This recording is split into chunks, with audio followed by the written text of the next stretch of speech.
बहुत समय पहले की बात है।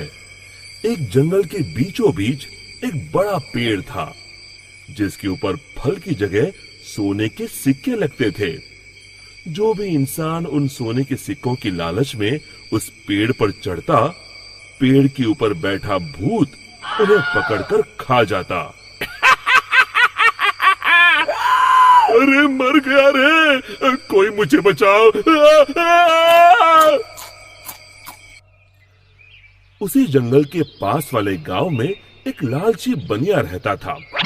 बनिया एक नंबर का बेईमान और लालची किस्म का इंसान था।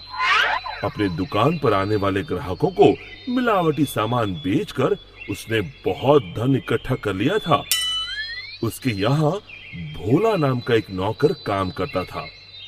भोला अपने नाम की तरह सच में भोला था। वो बहुत ही ईमानदार और मेहनती था।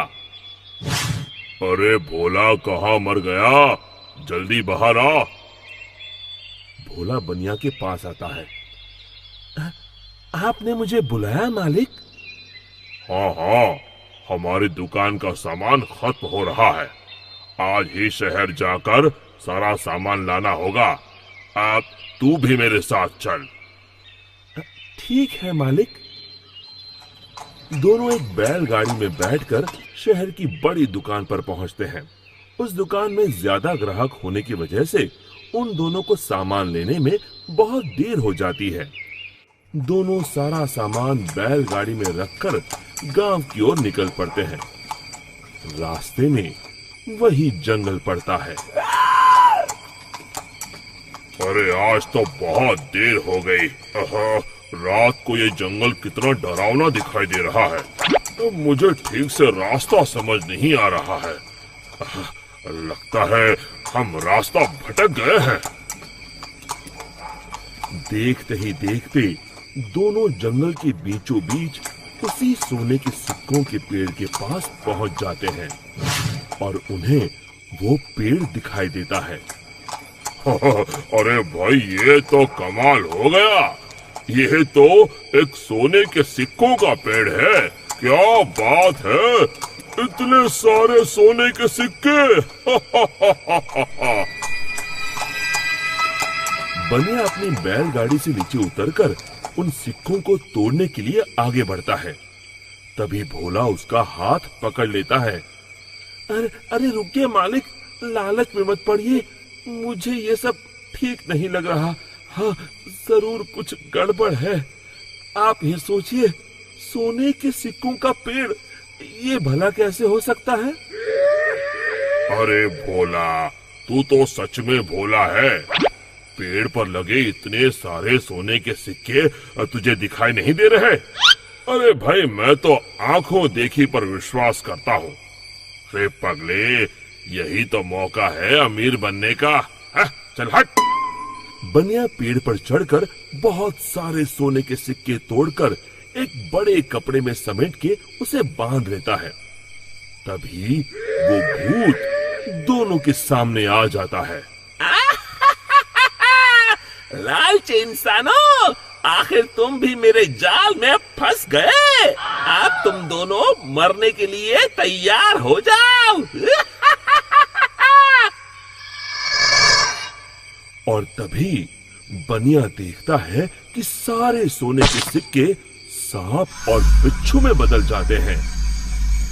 अरे ये क्या हो गया? सांप, बिच्छू, बचाओ! मैंने कहा था ना मालिक, लालच मत करिए। अरे अब इन सब बातों का क्या फायदा? अरे मर गए रे। अरे भाग भोला, अपनी जान बचा, भाग! और दोनों वहां से भाग खड़े होते हैं।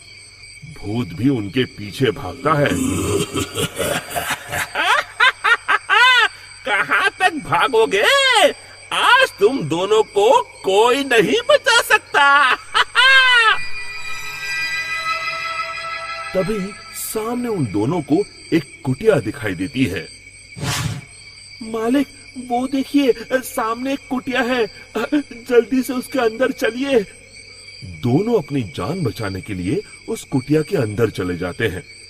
कुटिया के अंदर एक साधु महाराज ध्यान मुद्रा में बैठे होते हैं। बनिया साधु महाराज के पैरों में गिर जाता है। हमें बचा लीजिए महाराज, एक भूत हमारे पीछे पड़ा है। साधु महाराज का ध्यान भंग हो जाता है। अरे कौन हो तुम दोनों और इस जंगल में क्या कर रहे हो? बनिया साधु महाराज को सारी बातें बता देता है। तभी उन दोनों का पीछा करते हुए वो भूत कुटिया के पास आ जाता है। बाहर निकलो, आज तुम दोनों की जिंदगी का आखिरी दिन है।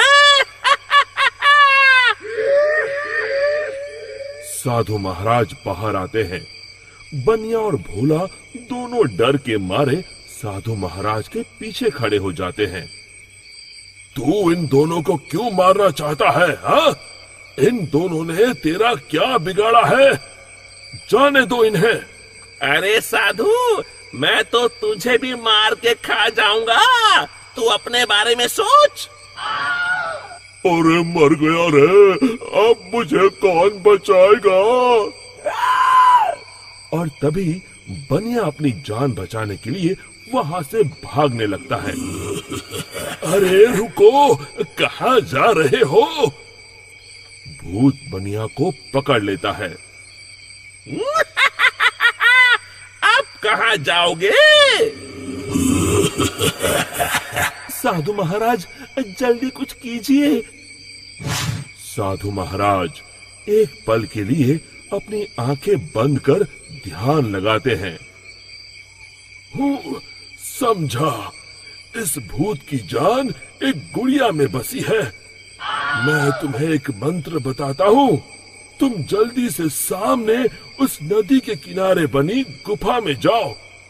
तुम जैसे ही उस गुफा के अंदर जाओगे, तुम्हें अंदर बहुत सारी काले रंग की गुड़िया उल्टी झूलती हुई दिखाई देगी। उसमें से एक गुड़िया को तुम्हें मारना है। लेकिन महाराज, मैं उसे पहचानूंगा कैसे? उनमें से जो गुड़िया एक आंख से कानी होगी, तुम उसे पकड़कर ये मंत्र 3 बार पढ़ देना और उसकी गर्दन उखाड़ देना। जी महाराज, मैं अभी जाता हूँ। आप जल्दी से मुझे वो मंत्र बता दीजिए। साधु महाराज भोला को वो मंत्र बता देते हैं। भोला भागकर उस गुफा के अंदर चला जाता है। अंदर पहुंचते ही भोला को उल्टी झूलती हुई गुड़िया दिखाई देती है। अरे मर गया रे, यहाँ तो इतनी सारी गुड़िया है, लेकिन वो एक आंख वाली गुड़िया तो कहीं दिखाई नहीं दे रही।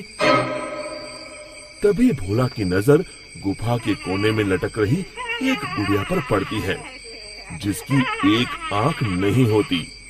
हाँ, मिल गई, लगता है यही वो गुड़िया है।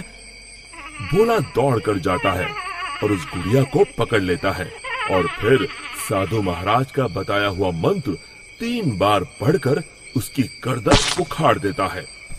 और देखते ही देखते उस गुड़िया के साथ वहां मौजूद सभी गुड़िया जलने लगती हैं और दूसरी तरफ वो भूत भी जलने लगता है।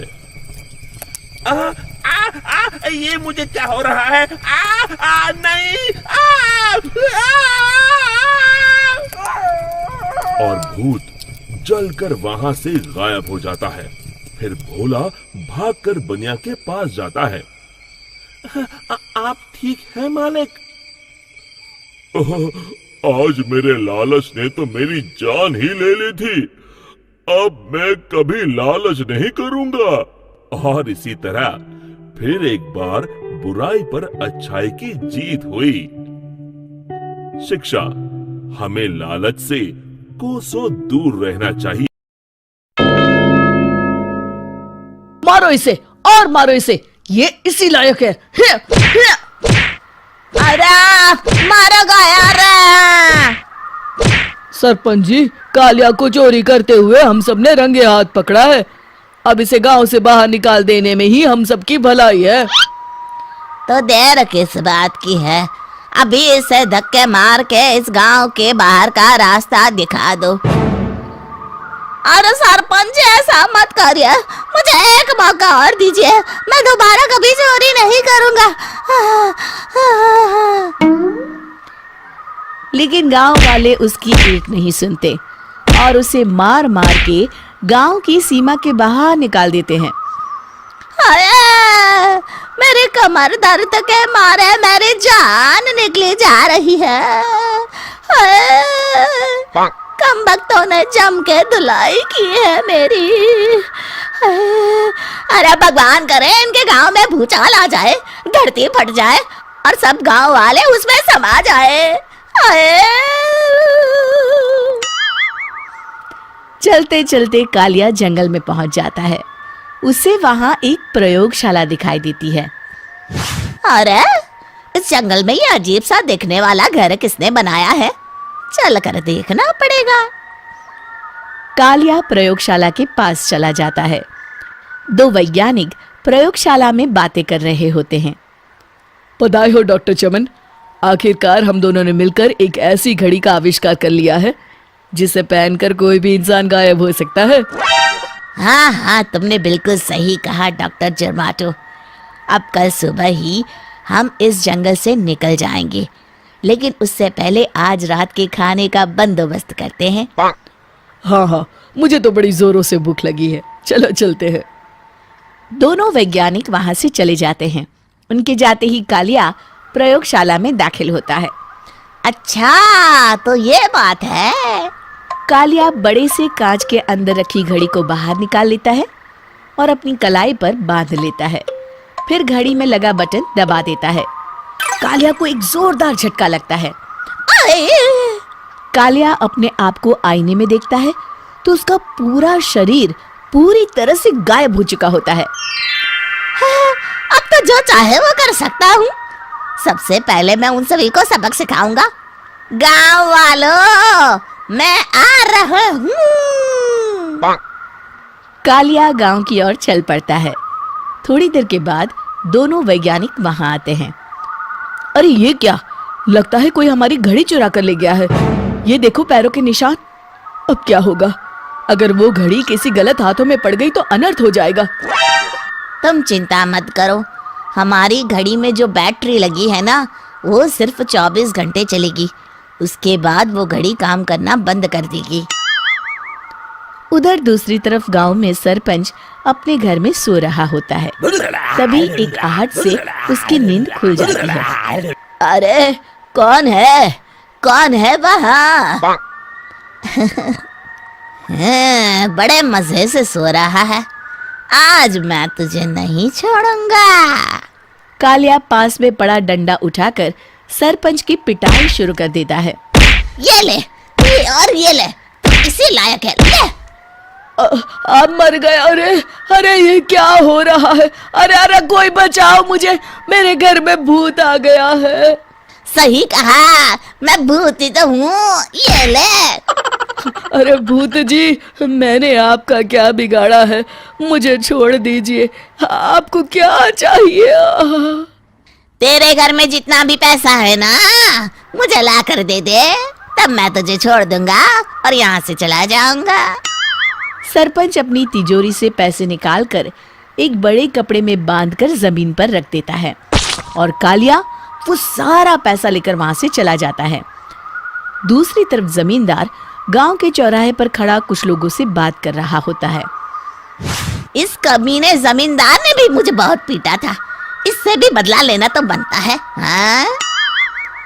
जमींदार अचानक अपने आप को चांटे मारने लगता है। अरे भाई ये क्या हो रहा है? जमींदार साहब, अब ठीक तो है ना? अरे मुझे नहीं पता भाई।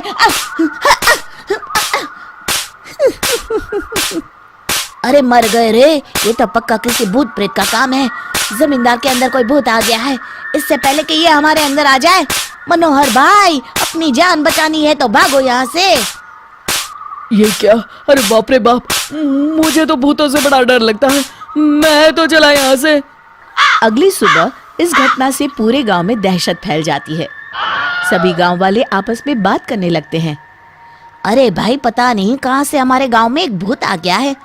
उसने कल रात को सरपंच और जमींदार की खूब पिटाई की और उनके सारे पैसे भी लेकर चला गया। हाँ भाई हाँ, ये भूत तो मुझे बड़ा अजीब लगता है। मेरी समझ में नहीं आता कि भूत उन पैसों का करेगा क्या। अरे तेल में पकोड़े बना के तलेगा, बेवकूफ। इस बात की चिंता करके कहीं वो भूत हमारे घर में ना आ जाए। तुम बिल्कुल सही कह रहे हो आर्या, मैं भी इसी बात से घबरा रहा हूँ। अच्छा, अब मैं अपने घर जा रहा हूँ, तुम सब भी अपने अपने घर चले जाओ। उस भूत का कोई भरोसा नहीं है। हाँ। तीनों वहां से चले जाते हैं। दूसरी तरफ कालिया सारे पैसों को एक खंडर में छुपा देता है। इतने सारे रुपए तो मैंने अपनी पूरी जिंदगी में एक साथ कभी नहीं देखे। इस तरह कुछ दिनों में मैं अमीर बन जाऊंगा। आज मैं उस मोटे बब्बन को अपना शिकार बनाऊंगा। सुना है दहेज में बहुत सारे पैसे और गहने मिले हैं उसे। रात होते ही कालिया बब्बन के घर में घुस जाता है। हाँ, मिल गई तिजोरी। अब जल्दी से इसे खोलकर सारे पैसे निकाल लेता हूँ। अरे खुल जा, खुल जा। खुल गई। कालिया पैसे थैले में भर ही रहा था कि तभी बब्बन उसके बगल में आकर खड़ा हो जाता है। भाई क्या कर रहा है हाँ? अरे हट। अरे तेरी इतनी हिम्मत, मैं तेरे सामने खड़ा हूँ और तू फिर भी मेरी तिजोरी से पैसे चुरा रहा है। अरे मैं तो गायब हूँ, तू मुझे कैसे देख रहा है? कालिया अपनी घड़ी को देखता है। अरे इसे क्या हो गया है?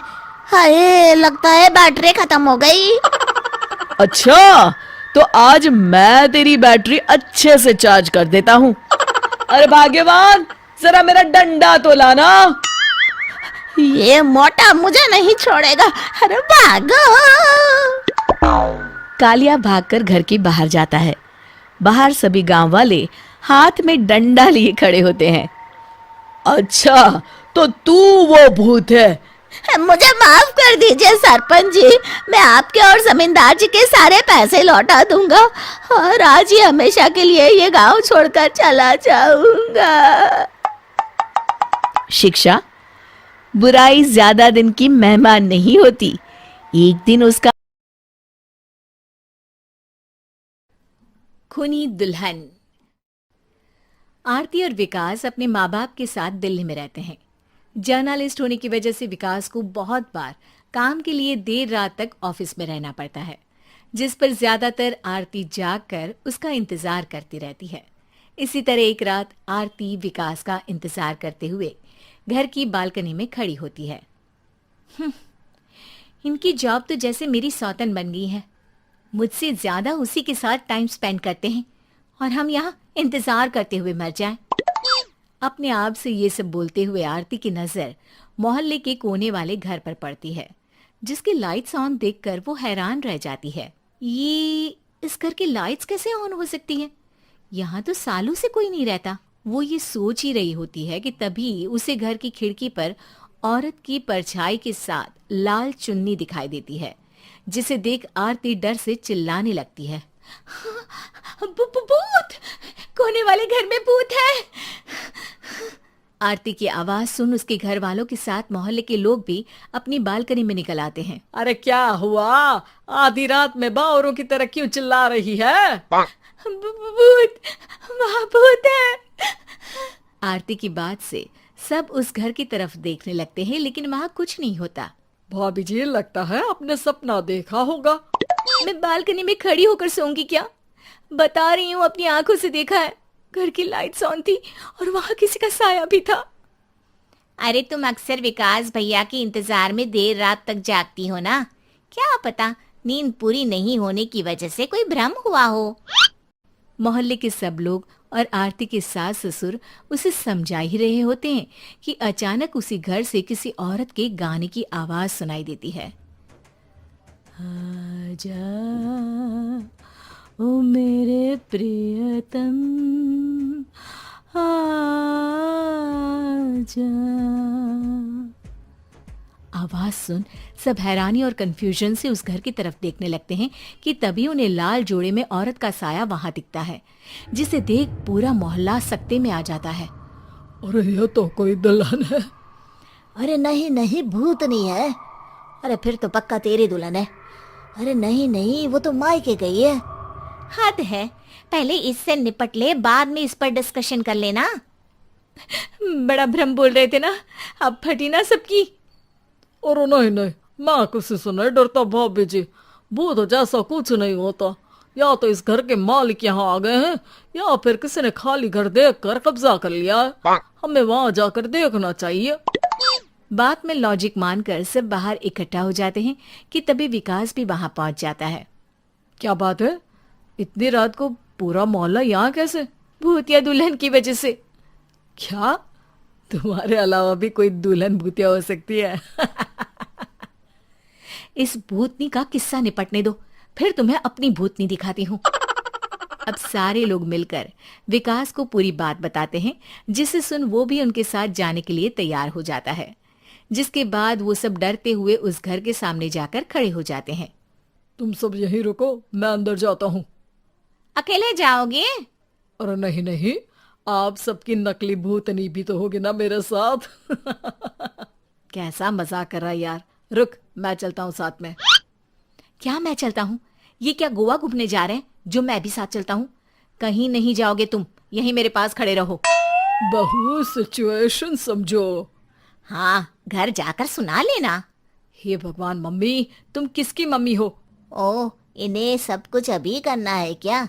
नहीं, यहाँ पंचायत बिठा देते हैं आपके परिवार के लिए। इस पर मामला शांत करके अब वो लोग इधर उधर से घर के अंदर झांकने की कोशिश करते हैं। उन्हें घर के अंदर लाल जोड़ा, सिंदूर और मंगलसूत्र के साथ चारों तरफ खून बिखरा हुआ दिखता है। इसे देखकर सबकी हवाइयां उड़ जाती है। भाई ये सब क्या है? अब तो मुझे भी डर लग रहा है। आ गए मरने, अब तुम्हें मुझसे कौन बचाएगा? उस नजारे के साथ सोने पर सुहागे की तरफ भूतनी की आवाज सुन वो सब तुरंत वहां से भाग खड़े होते हैं। ये सब क्या था? अब हम क्या करेंगे? हमारे मोहल्ले में भूतनी आ गई जो सबको मारना चाहती है। ओ भाभी जी, मैं फिर बोल रहा हूँ, भूतनी जैसा कुछ नहीं होता। मुझे तो पक्का यकीन है कि यहाँ किसी गलत इंसान ने गलत काम करने के लिए कब्जा कर लिया है और लोगों को घर से दूर रखने के लिए ये सब कर रहा है। तुम इतने यकीन के साथ कैसे बोल सकते हो? फिल्मों में ऐसे ही तो दिखाते हैं। हे भगवान, ये फिल्म नहीं, ये रियल लाइफ है। हमें शांति से कुछ सोचना चाहिए। सब हमारे घर चलो। सब आरती के घर में इकट्ठा हो जाते हैं। रात भर आधी नींद और बिल्कुल ना चल रहे दिमाग के साथ सब सॉल्यूशन सोचने की बहुत कोशिश करते हैं, लेकिन कुछ नहीं होता। इसी तरह सुबह हो जाती है। ऐसे कोई भी उपाय नहीं निकलेगा। सब पूरी रात के थके हुए हैं। घर जाओ, थोड़ा आराम कर, फ्रेश होकर फिर आ जाना। उसके बाद सोचते हैं कुछ। डरे सहमे लोग जैसे ही अपने घर जाने लगते हैं, तभी विकास को उस घर में कोई हरकत नजर आती है, जिस पर वो किसी को कुछ बताए बिना चुपचाप वहां पहुंच जाता है और कुछ देर बाद घर आकर सबको दोबारा इकट्ठा कर उस घर के पीछे वाले खिड़की पर ले जाता है। विकास, क्या खेल लगा रखा है? ये कोई मजाक नहीं है। वही तो, मजाक नहीं, बहुत बड़ा मजाक है। अंदर देखो। जैसे ही सब उस खिड़की से अंदर देखते हैं तो उनकी आंखें खुली की खुली रह जाती है। मूवी की शूटिंग?